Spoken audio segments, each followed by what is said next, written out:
Provérbios capítulo 18, verso 20 e 21, que diz assim: do fruto da boca de cada um se fartará o seu ventre, dos renovos dos seus lábios ficará satisfeito. A morte e a vida estão no poder da língua, e aquele que a ama comerá do seu fruto. Agora, capítulo de número 12, verso de número 18 e 19. Provérbios 12, mais dois versos, 18 e 19. Diz assim: alguém há cuja tagarelice é como pontas de espada, mas a língua dos sábios é medicina. O lábio veraz permanece para sempre, mas a língua mentirosa apenas um momento. Até aqui, meus irmãos, podem sentar. Dando continuação na nossa série no livro de Provérbios, semana passada o pastor Rodrigo pregou a primeira mensagem, que já não é mais na sequência dos capítulos, mas sim que é agora sobre alguns temas que percorrem o livro de Provérbios. Semana passada foi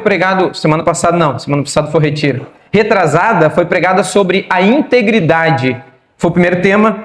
E hoje o nosso segundo tema é sobre a língua, ou o poder da língua. Esse é o título que eu botei para a mensagem dessa manhã, é o poder da língua.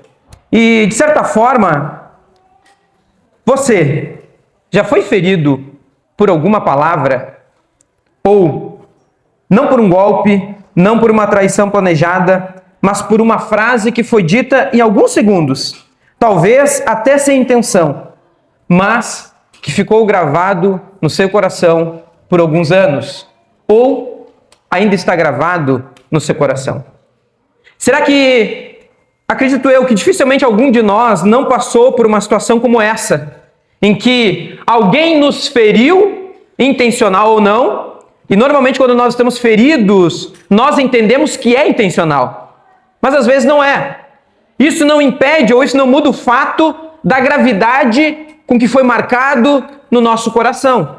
E a gente vê que o poder da língua, ele não está descrito apenas em Provérbios, mas ele está também em outros trechos do Antigo e do Novo Testamento. Alguns deles que nós vamos percorrer nessa manhã. Então, quase todos nós poderemos dizer que em algum momento, de alguma maneira, nós fomos atingidos pelo poder da língua de alguém. Agora, e se eu perguntasse o contrário? Você já foi levantado por uma palavra? Uma frase dita por alguém no momento certo que mudou o rumo do seu dia, talvez mudou uma decisão, ou talvez mudou uma vida inteira? Porque a língua faz isso. A língua tem um peso. A palavra dita tem um peso. Tem um provérbio que diz que a palavra falada é igual à flecha lançada. Ela não volta atrás.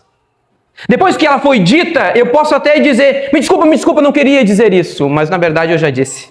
E infelizmente é como a flecha lançada. Depois que ela saiu do arco, você não tem como recuperar mais ela. Ela vai chegar em algum alvo ou em algum objetivo. E nós vemos então que Provérbios, ele trata muito bem disso. Eu, dando uma pesquisada, vi que Provérbios tem cerca de 100 menções à língua, ou, quando levamos em conta suas variáveis, boca, lábios, fala, palavra, discurso e algumas outras. Isso daria cerca de 10% do que envolve essa temática, seria mais ou menos o que envolveria 10% dos assuntos tratados no livro de Provérbios. Na Torá, a escritura hebraica, a palavra língua é lashon, que representa muito mais que a língua física. Ele não está falando aqui apenas de um aspecto da língua como membro do corpo, assim como eu tenho o meu braço. Não. Ela simboliza a fala, a expressão, ou como num dos textos que nós lemos, nós vamos ver que ela simboliza o poder da palavra de criar e de curar. Então, quando nós lemos esses versos que nós vamos meditar nessa manhã, nós não estamos falando apenas da língua como membro, como a sua atividade normal, assim como nós usamos para falar, nós usamos também para comer. Mas sim, o que ele está dizendo, e é o contexto do livro de Provérbios, é o peso que tem as nossas palavras, ou que as nossas palavras têm consequências. E a gente sabe, tem uma expressão muito comum, que é as suas palavras têm poder. Certamente você também já ouviu isso. E por um lado isso tem verdade, e por outro lado isso é falso. Então, por exemplo, se as minhas palavras têm poder, eu vou ficar dizendo, eu vou ficar rico, eu vou ficar rico, eu vou ficar rico. E aí eu penso, eu vou ficar rico porque eu estou dizendo que eu vou ficar rico. Minhas palavras têm poder. Ou eu vou dizer, eu vou ser curado, eu vou ser curado, eu vou ser curado. E eu penso que eu vou ser curado porque estou repetindo e falando que eu vou ser curado. Obviamente que isso não tem poder de realizar algo assim. Mas agora, quando nós olhamos por um outro lado, nós vemos que sim, as palavras têm poder, porque, como eu mencionei, assim como a flecha lançada, a palavra chega em algum lugar. E quando ela chega, ela causa um efeito.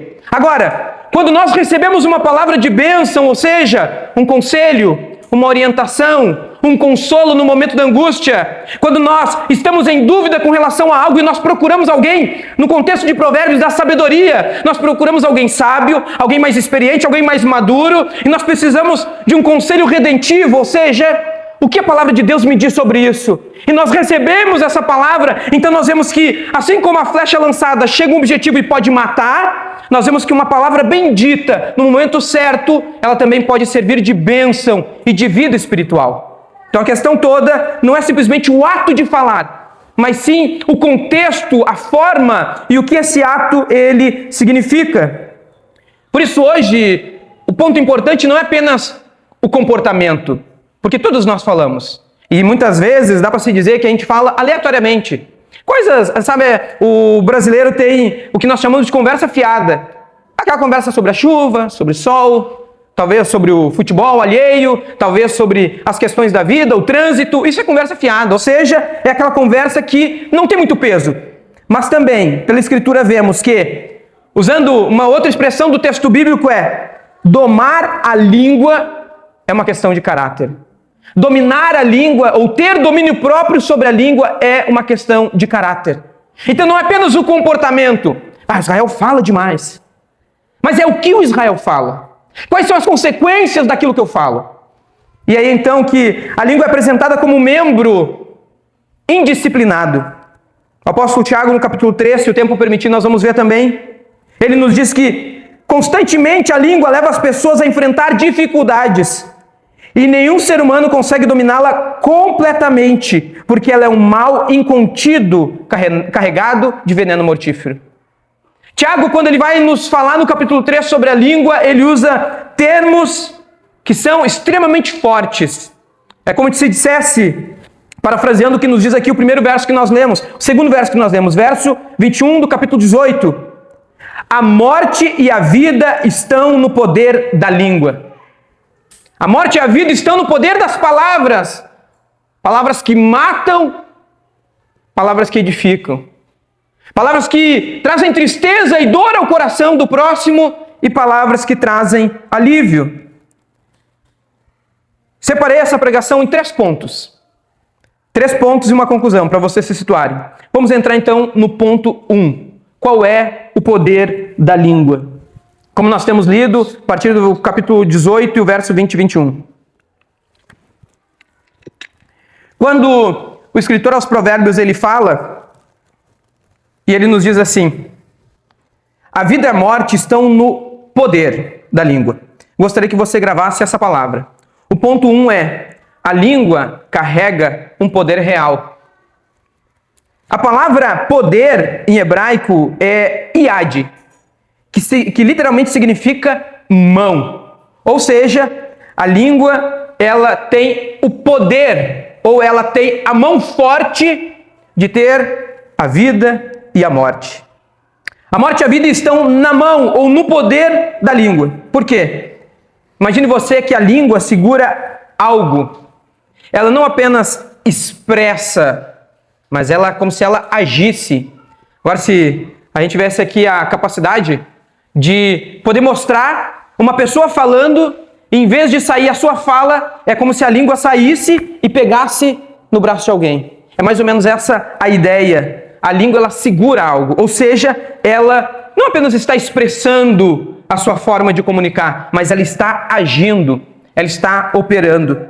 Provérbios 18, então, ele vai além do que simplesmente é o impacto das minhas palavras. Não são que as nossas palavras são isentas, mas sim que elas têm esse poder, essa mão, essa capacidade de chegar talvez aonde eu não estou enxergando, que é o coração do próximo, que é a mente, os pensamentos, os sentimentos do próximo, que vai muito além simplesmente de eu vou falar, ou também, provavelmente a gente ouviu, né? Eu vou falar, doa quem doer, não importa o que a pessoa vai achar, eu vou falar. Isso não é algo que é da sua característica, isso é falta de domínio próprio. Porque quando eu não meço qual é a consequência das minhas palavras, eu não estou entendendo o poder da língua, essa capacidade de ter vida e morte. Olha o que ele também nos diz no verso de número 20 do mesmo capítulo 18. Traz uma imagem que merece a nossa atenção. Diz assim: do fruto da boca de cada um se fartará o seu ventre, do que renderem os seus lábios se fartará. Ou seja, quem come o fruto da língua não é apenas quem ouve, mas sim também é quem fala. O homem se alimenta da própria fala. Ou nós vamos falar daquilo que o nosso coração está cheio. Então, quando nós usamos o poder da língua, o poder da fala, nós não estamos apenas recorrendo a quem está ouvindo, mas também aquilo dali, de alguma maneira, está nos alimentando por dentro. Ou, como ele diz, do fruto da boca de cada um se alimentará o seu ventre, se fartará o seu ventre. E do que renderem os seus lábios, ele se fartará. Ou seja, daquilo que muito nós falamos, daquilo que muito se fala, de alguma maneira nós também estamos nos alimentando. O amargo que se espalha, ele mesmo engole.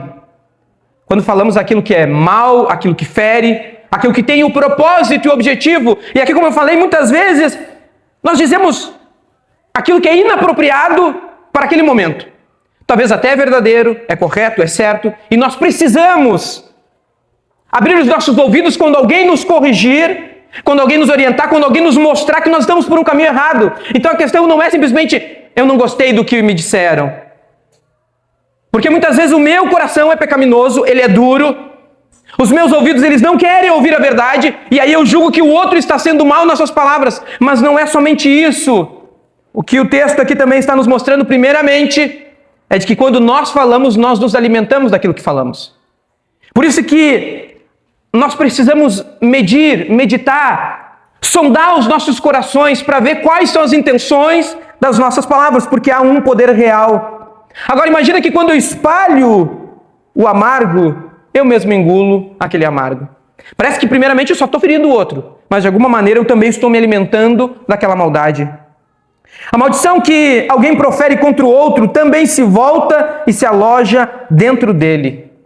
Se eu uso a minha capacidade, a minha sabedoria, eu uso aquilo que eu posso influenciar o outro de forma errada, eu também de alguma maneira estou sendo influenciado por esse erro. Agora, o texto bíblico diz que também há morte no poder da língua, mas também há vida. E a palavra de bênção que nós semeamos, nós também colhemos. Porque as palavras de bênção, elas constroem na vida do próximo. Ou ela cria um ambiente ao nosso redor de bons relacionamentos, de uma boa comunidade. Um ambiente onde o aconselhamento redentivo, o aconselhamento a partir da Escritura, a partir do Evangelho, ele também está fortalecendo o outro. E eu, de alguma maneira, também estou me alimentando da maneira pela qual Deus está me usando para abençoar a vida do meu irmão. Então, uma das, digamos assim, imagens que nós encontramos, dá para se dizer dezenas de imagens que nós encontramos em Provérbios para a língua, é que ela fala como se fosse uma dieta, um alimento. Quando nós falamos, nós nos alimentamos, à medida em que também nós falamos ao próximo. Podemos dizer então que, de certa forma, nós falamos aquilo que somos, porque nós comemos aquilo que nós falamos. Então a pergunta correta é: o que há dentro de nós quando nós usamos do poder da palavra? Do que é que nós temos nos alimentado e, à medida em que nos alimentamos, conseguimos reportar ao próximo aquilo que está dentro de nós? Qual é o alimento que tem saciado a nossa alma de tal maneira que ele é tão gostoso, que ele é tão bom, que ele é tanto que nós não conseguimos ficar para nós mesmos, mas nós precisamos abençoar a vida daqueles que estão ao nosso redor com algum tipo de palavra de bênção, na qual Deus vai estar abençoando os corações. Olha o que nos diz, se você não quiser abrir, mas eu vou ler aqui, que diz assim, Provérbios capítulo 13, verso 3. Quem guarda a sua boca, guarda a sua vida. Mas quem fala demais, acaba se arruinando. Quem guarda a sua boca, guarda a sua vida. Só que tem aqueles que falam demais. Falam no momento errado, falam muito, falam a coisa errada. E aí o que o texto bíblico diz? Quem guarda a boca, quem é sábio, quem mede as palavras, quem sabe o momento oportuno, aquele que olha, vê a necessidade e diz, eu preciso intervir nessa necessidade, mas não é aquele tipo que fala o tempo todo, porque o texto diz, ele acaba se arruinando. É como se eu dissesse assim, deixa a pessoa falar. No mercado de trabalho, tem muito isso.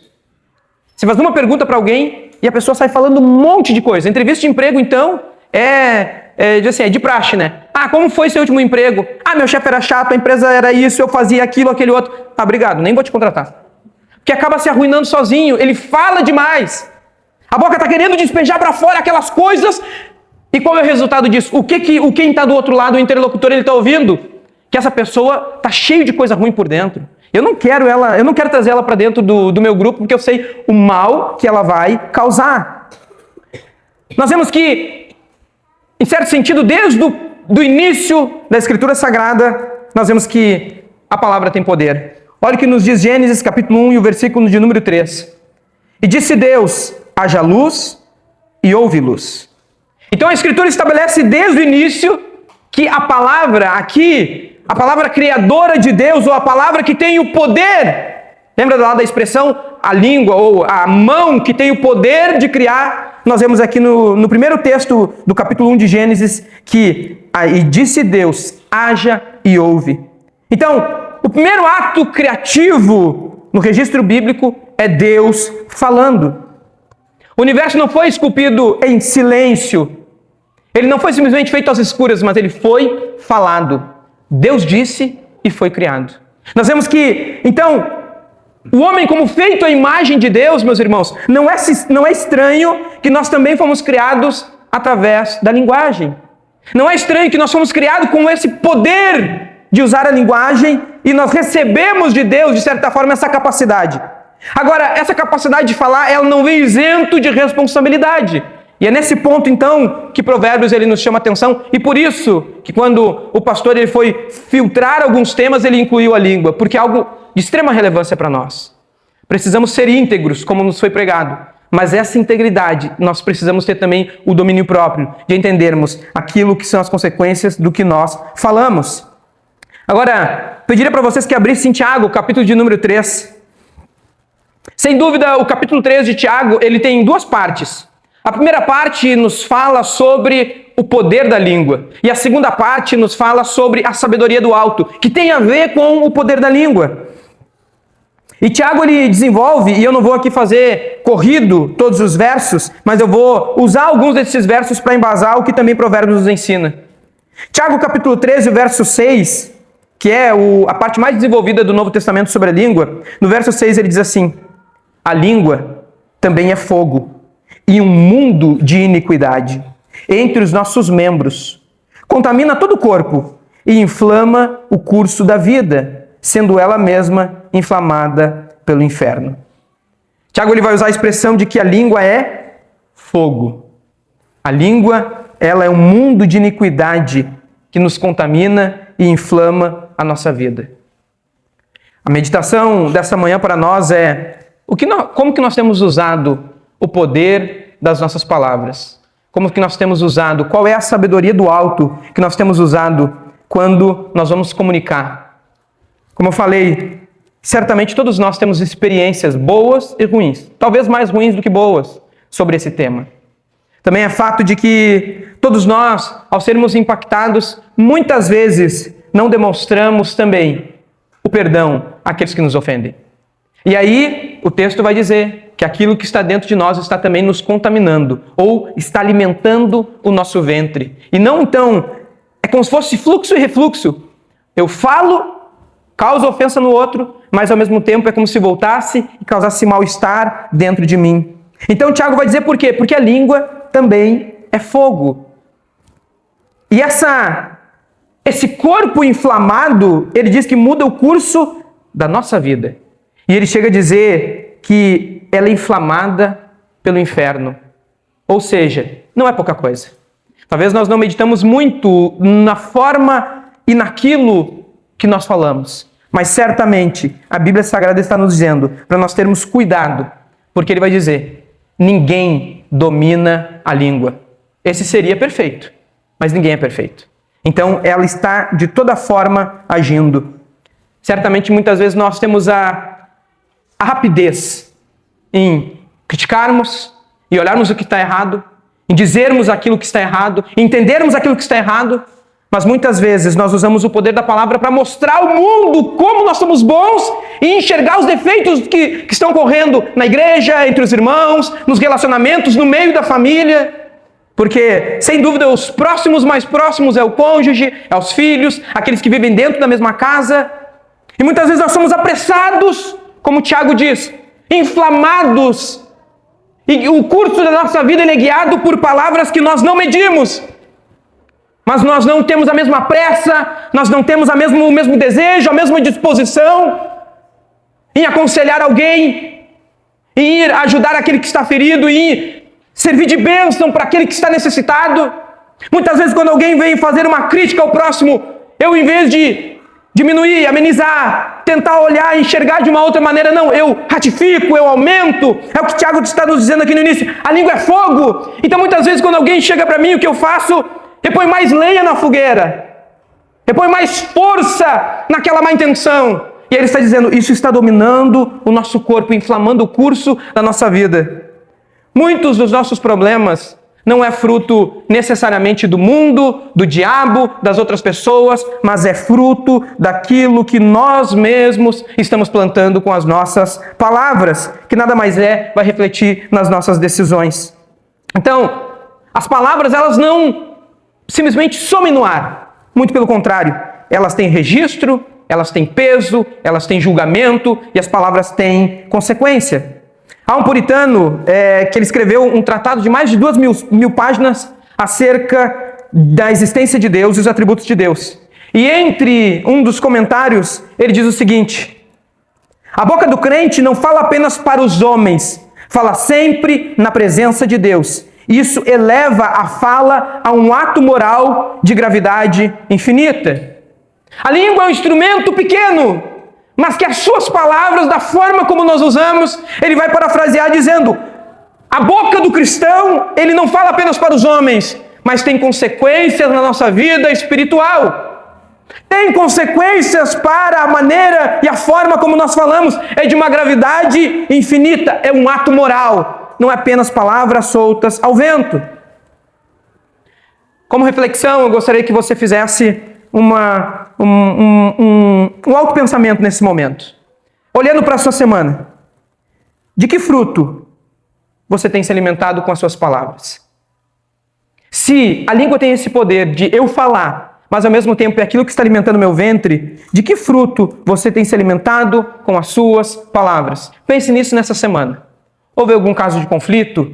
Houve algum caso de discussão? Houve alguma situação em que você usou das suas palavras ou que alguém usou com você? E aí a pergunta que fica é, o que as palavras que nós usamos têm construído ao nosso redor? Tem construído muros onde nós usamos as palavras para que as pessoas não nos acessem? Tem construído rios de bênção que fluem para a vida do próximo? Ou simplesmente nós não temos sequer medido qual é a produção daquilo que nós temos falado? Porque a primeira parte diz, há um poder real na língua ou naquilo que falamos. O segundo ponto é o segundo texto que nós lemos, que é Provérbios capítulo 12. Primeiramente o verso de número 18, que diz assim,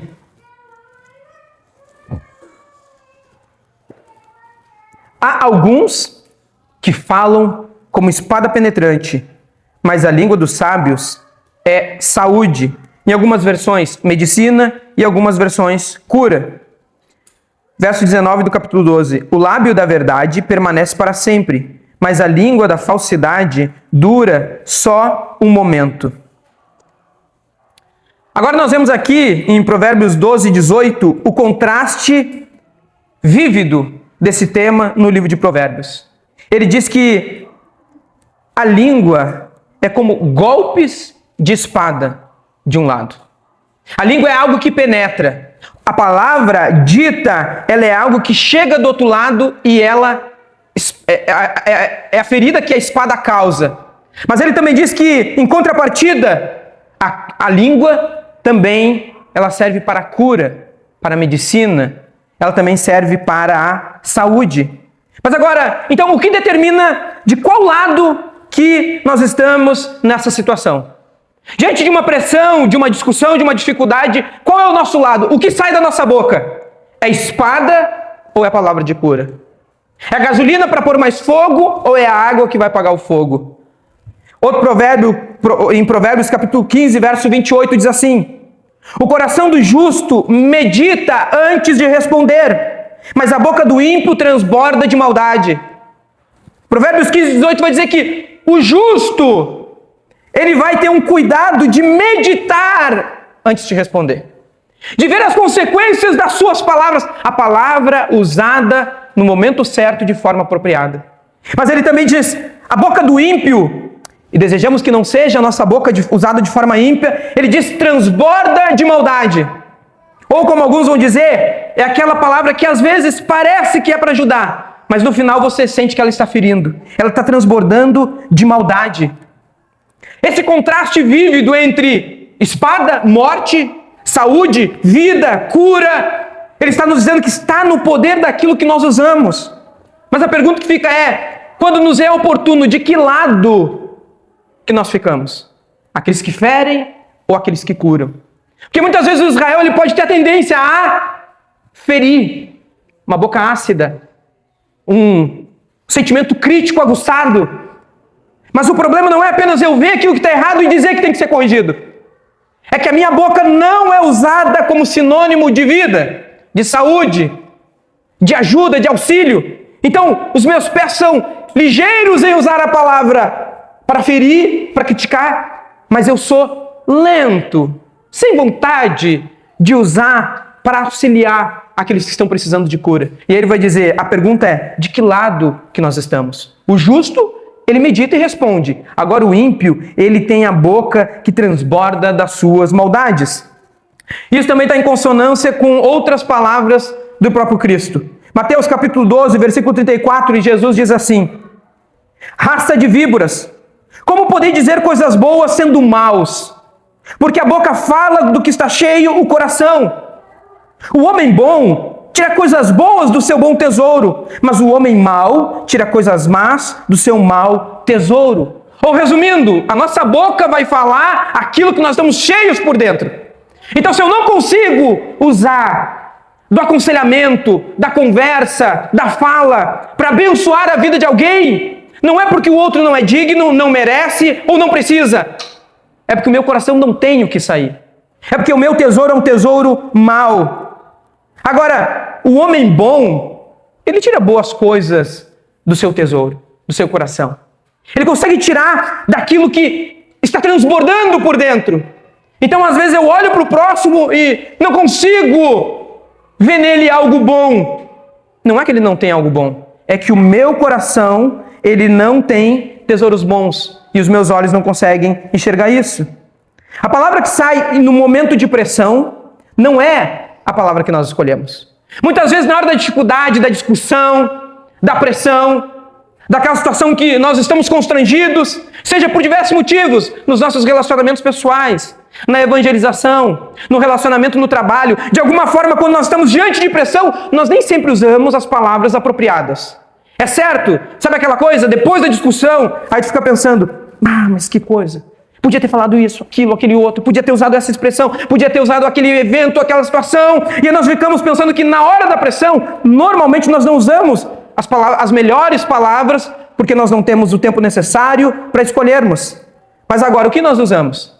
A palavra que está armazenada, aquilo que está dentro do nosso coração. Então a pressão por si só não cria o problema.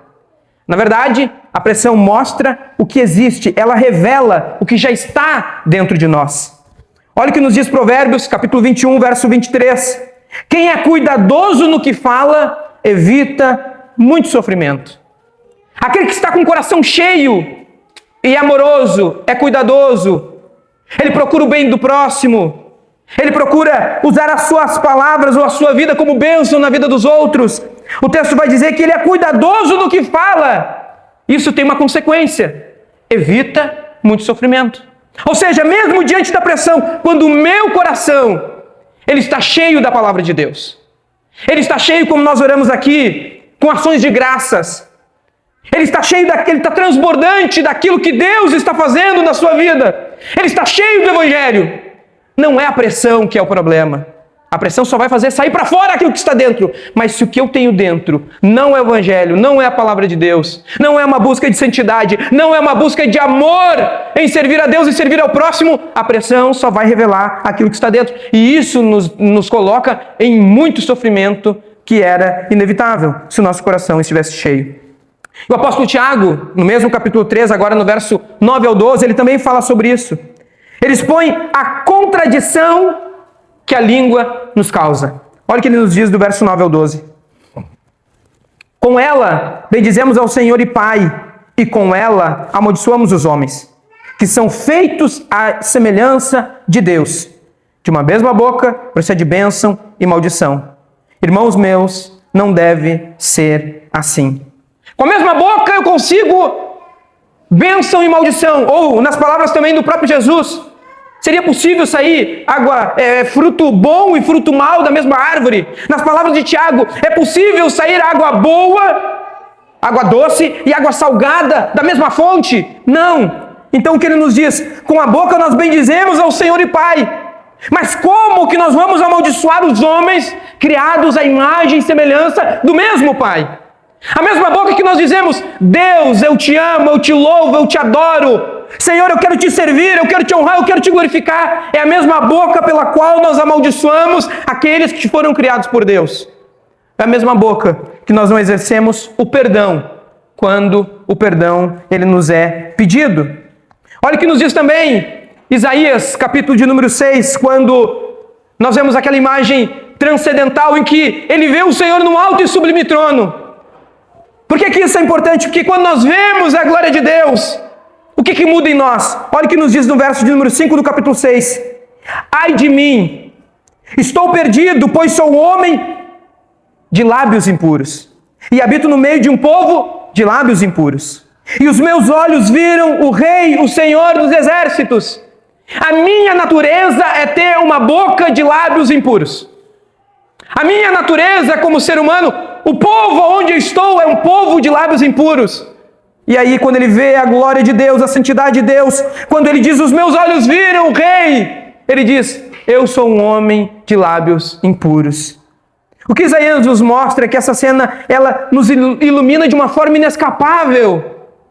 Que há em nós essa disposição de usar aquilo que Deus nos deu como algo para ferir o próximo e também para que nós não glorifiquemos e honremos a Deus.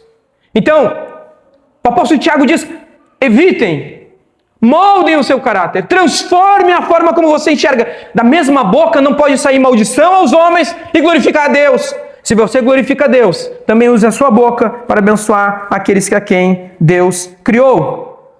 Então esse é o nosso segundo ponto. A língua revela se nós somos bênção ou maldição. J.C. Ryle, no seu clássico livro A Santidade, ele diz assim, um cristão que não progride no governo da língua, provavelmente não está progredindo na sua vida interior. Ou seja, qual é a fonte que nós estamos nos abastecendo para que quando nós falamos, venham sair as palavras da nossa boca? Então, falando sobre o contexto da pressão, da próxima vez em que você estiver diante de um cenário de ofensa, de briga, de pressão, seja de qual forma for, ou que alguém vier colocar aos seus ouvidos palavras que exigem de você uma resposta, use dessa estratégia. Não responda rápido. Medite, pense, sonde o seu coração e então use das suas palavras com essa perspectiva. O que o Senhor gostaria que eu falasse nesse momento? Porque talvez o homem interior queira falar uma coisa, mas agora Deus está nos orientando que existe aquilo que abençoa e aquilo que causa morte espiritual. Ou seja, pergunte ao Senhor, Senhor, o que tu queres que eu fale? O que está dentro de mim? Senhor, eu busco a Ti para entender qual é a minha resposta adequada nessa circunstância. É óbvio que não é todas as necessidades do dia a dia que vão nos obrigar a isso. Mas tem situações em que sim, nós precisamos cuidar a maneira como nós respondemos, porque isso vai influenciar a vida do próximo. Entrando então no terceiro ponto, é que a língua, ela serve como instrumento de vida. No capítulo 16, o verso de número 24 de Provérbios, ele diz assim: palavras agradáveis são como favo de mel, doces para a alma, saúde para os ossos. Provérbios 15, 23 também diz: quão boa é a palavra dita no devido tempo. Então, um diz que as palavras agradáveis, elas são como doces para a alma, saúde para os ossos ou para o interior. E outra diz: quão boa é a palavra dita no seu devido tempo. O que nós vemos é que a palavra correta, no momento correto, da forma correta, ela abençoa, ela traz vida, ela edifica, ela constrói. E aí nós precisamos ver e pedir para o Senhor para que nos nossos relacionamentos nós sejamos aqueles que saibam usar a palavra da maneira correta para abençoar aqueles que estão próximos de nós. O apóstolo Paulo, ele também, ressoando isso, ele escreve em Efésios capítulo 4, verso 29. Não saia da vossa boca nenhuma palavra torpe, mas só a que for boa para a edificação, conforme a necessidade, e que dê graça aos que ouvem.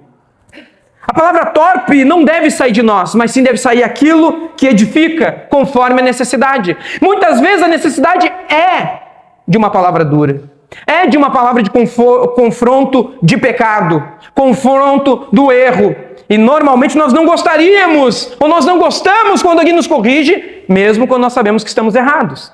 Mas ainda assim o apóstolo Paulo diz: a palavra boa é para edificação conforme a necessidade. Por quê? Ela traz graça aos ouvidos de quem ouve. Então nós precisamos ter esse filtro. Qual filtro?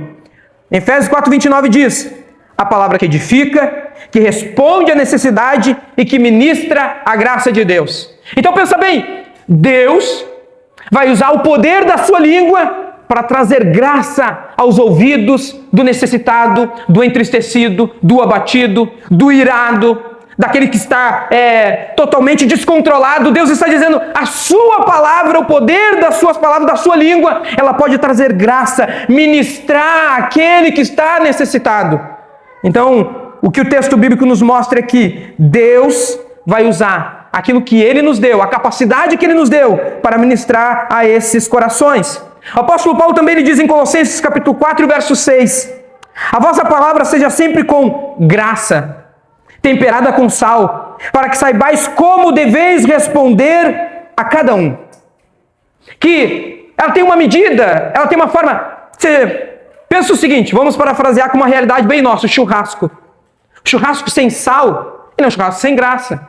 Um churrasco com sal na medida certa, ele nota 10. Agora pega um churrasco muito salgado. O que vai acontecer? Tá bom, mas parece que depois do segundo pedacinho eu já não consigo comer mais.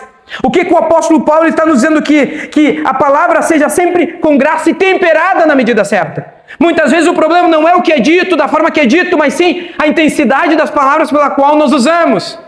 Ela vem muito demasiada, ela vem com muito mais sal do que necessariamente era preciso. E aí então ele nos diz que, para que saibais como nós devemos responder a cada um.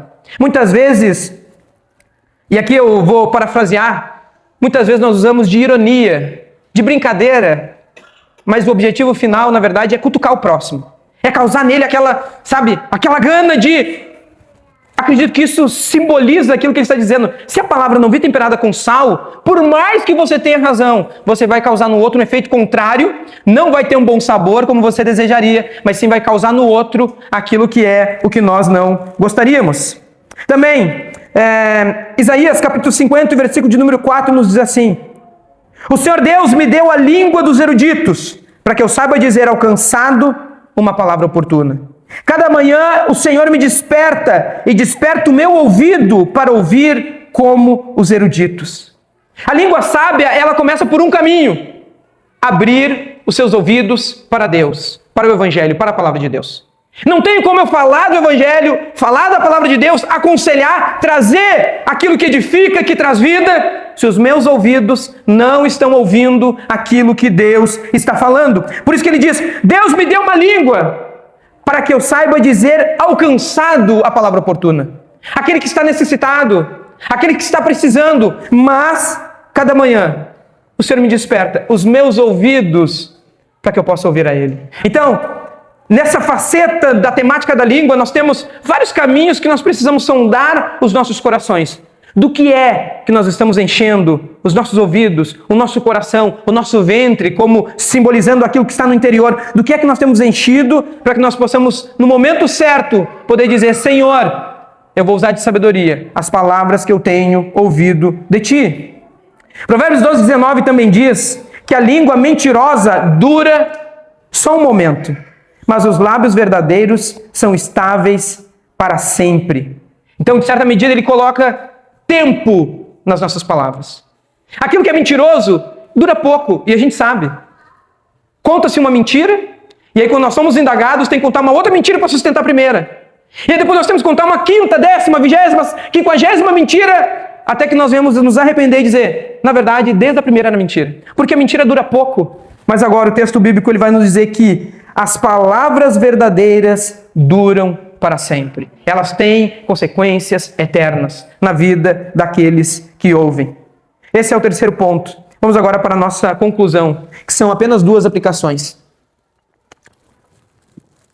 Muito interessante, Israel, tudo isso é verdadeiro, é bonito. Ora, queria eu encontrar uma pessoa que tivesse todo esse cenário que tu colocou. Porém, o que nós precisamos, primeiramente, é uma auditoria de como nós usamos o poder da língua. Pense você. Faça um exame concreto das palavras que você mais usa nos seus relacionamentos mais próximos. Como eu falei, aqueles que estão junto de nós, dentro da mesma casa. Nós sabemos, principalmente no ministério cristão, em muitos aconselhamentos, o que nós percebemos é que muitos dos problemas e traumas que as pessoas trazem para a vida adulta vem reflexo lá do seu tempo de criança, ou vem reflexo de alguma palavra que foi dita, ou alguma discussão que ficou no seu interior. Às vezes são os pais que dizem para os filhos, aquele velho chavão que nós conhecemos: ah, você é isso, você é aquilo, você é aquele outro, você nunca vai ser aquilo que nós gostaríamos que você fosse.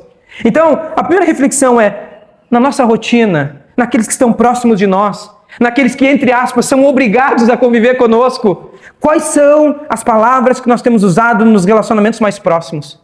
E aí nós vemos a refletir: será que não é daí que vem as nossas dificuldades? Será que não é daí que vem a pressão que está sobre nós, porque nós não temos usado para aqueles que são mais próximos de nós palavras que edificam, palavras que trazem vida, palavras que trazem cura, palavras que vão abençoar? Como você fala com o seu cônjuge quando você está cansado, bravo, entristecido?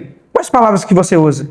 Como você responde aos seus filhos quando eles erram, quando eles não atingem aquele padrão que você gostaria que eles atingissem? Que tom que você usa nas conversas do seu trabalho quando alguém lhe contraria? Quando alguém é contra as suas ideias ou a maneira como você quer colocar as coisas? Que mensagem você escreve nos grupos de WhatsApp, na internet, nas redes sociais, no calor da emoção? Quais são as palavras? Será que o Israel tem um perfil aqui e tem outro perfil no digital? Será que ele é muito mais atrevido, ousado, desrespeitoso aonde ele não está presencialmente? Que tipo de palavras nós temos usados? Faça essa auditoria na próxima semana. Anote, talvez, quais são os momentos para que você veja com clareza o fruto, não do que você tem falado somente, mas do como você tem se alimentado. E o seu alimento vai determinar a palavra que sai da sua boca. Segundo, mais uma pergunta incômoda. Quem aqui consegue viver no padrão da língua? Ou naquilo que Tiago diz: o homem perfeito, a mulher perfeita é aquele que domina a própria língua. Mas também Tiago vai dizer: ninguém consegue isso. Ninguém tem esse domínio. Não pense você que por mais sábio, por mais entendido, por mais calmo, porque talvez a gente assemelhe que a pessoa calma, não, esse daí mantém. Ninguém domina a língua como convém. Ou ele deixa de falar aquilo que deveria ser dito, ou ele fala aquilo que não deveria ser dito. Mas o texto bíblico diz que ninguém domina a própria língua. Olha o que nos diz 1 Pedro, capítulo 2, verso 22. o qual não cometeu pecado, nem na sua boca se achou engano. É aqui que nós encontramos o Evangelho. Jesus foi aquele que não cometeu pecado, nem na sua boca se achou engano. Jesus é o varão perfeito que Tiago nos apresenta. Então, o que nós precisamos é do Evangelho.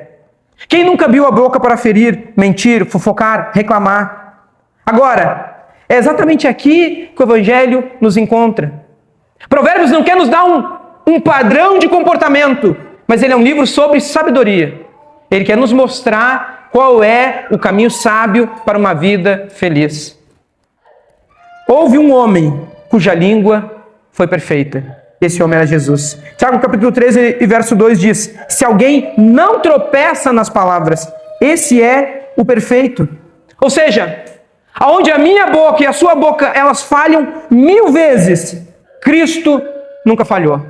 Cristo nunca mentiu. Cristo nunca feriu por maldade, pelo prazer de ferir. Cristo nunca fofocou sobre o seu próximo, nunca adulou aquele que estava em pecado, nunca amaldiçoou. Ele é o único cumprimento perfeito daquilo que Provérbios nos escreve.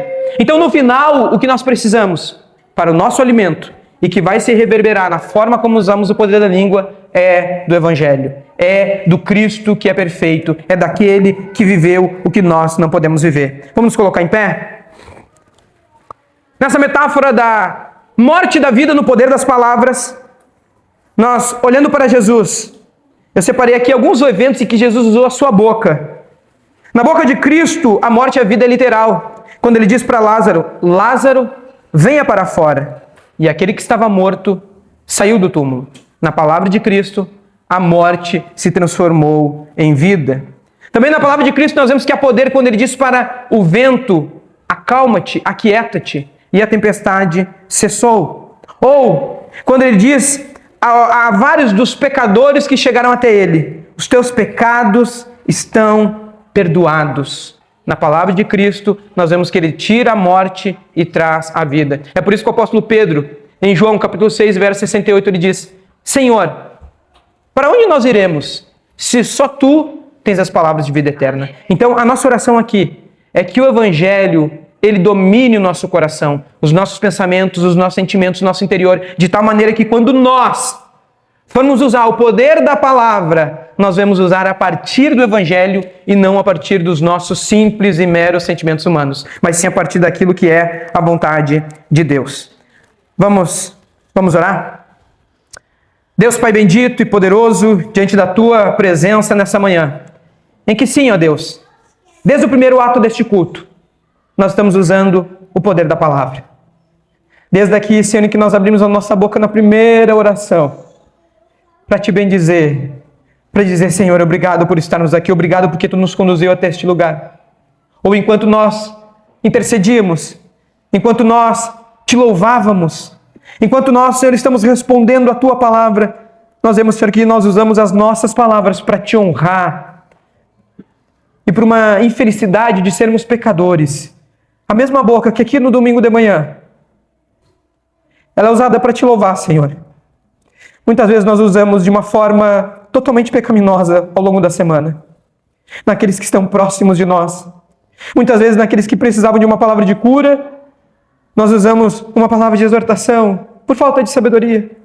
Muitas vezes aqueles que precisavam ser exortados, nós por medo, muitas vezes do que as consequências de exortar alguém, nós preferimos passar a mão por cima. Ó Deus, tenha misericórdia de nós, Senhor.